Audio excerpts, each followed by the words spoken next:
भाई पाखंड और श्रद्धा में बहुत बड़ा अंतर होता है। श्रद्धा आत्मा की सच्चाई है तो पाखंड मन का छलावा। लोगों को यह समझना चाहिए, कुछ लोग पाखंड के जरिए भोले भाले लोगों को गुमराह करते हैं। पाखंड खतरनाक और नुकसानदेह होता है, खासकर जब इसे धर्म और आस्था और सदाचार के आड़ में किया जाए। यह न केवल लोगों को गुमराह करता है बल्कि समाज में झूठी धारणा और डर भी फैलाता है। एक ऐसे ही सामाजिक पाखंड पर आधारित भोजपुरी फिल्म आ रही है जिसका नाम है मुनिया। इस फिल्म की बात करें तो इसमें मुख्य भूमिका में काजल राघवानी, रितेश उपाध्याय, किरण यादव, आराध्या पांडे, प्रेम दुबे, कौशल शर्मा और मनोज टाइगर जैसे अच्छे कलाकार मौजूद हैं। फिल्म एक छोटे से गांव से शुरू होती है जहां एक पाखंडी साधु यानी प्रेम दुबे अपने चमत्कार और ढोंग के जरिए लोगों को मूर्ख बनाकर अपना वर्चस्व बनाए रहते हैं। गांव के लोग उन्हें भगवान मानकर पूजने लगते हैं। वहीं दूसरी तरफ काजल राघवानी रितेश उपाध्याय से शादी करके इस गाँव में आती है। वह इस साधु के असलियत को समझ जाती है और उसके ढोंग को उजागर करने को ठान लेती है। फिर साधु अपनी वर्चस्व बचाने के लिए जादू टोना करके रितेश उपाध्याय को मार देता है और काजल राघवानी को डायन साबित कर देता है। अब काजल राघवानी खुद को निर्दोष कैसे साबित करेंगी, यह सब तो आपको फिल्म देखने के बाद ही पता चलेगी। लेकिन भाई इसकी कहानी यूनिक लग रही है। कहानी सीधा साधा होते हुए भी असरदार है। इसमें सामाजिक ढकोसला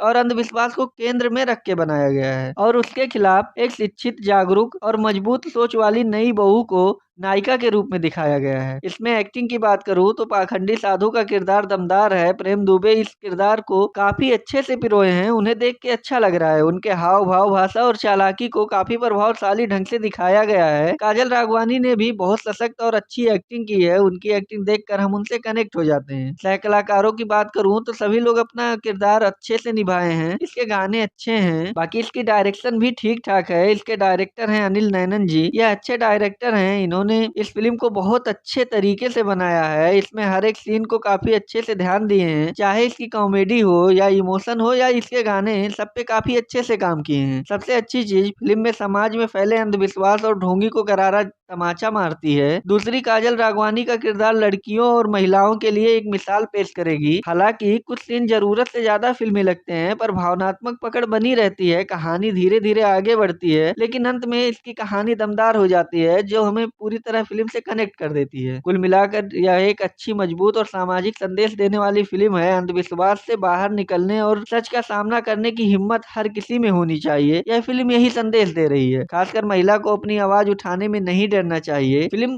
काफी अच्छी लग रही है। बाकी ट्रेलर आप लोग देख लिए हो तो कमेंट में बताओ कैसा लगा। जाते जाते मेरे वीडियो को लाइक और चैनल को सब्सक्राइब करना मत भूलिए।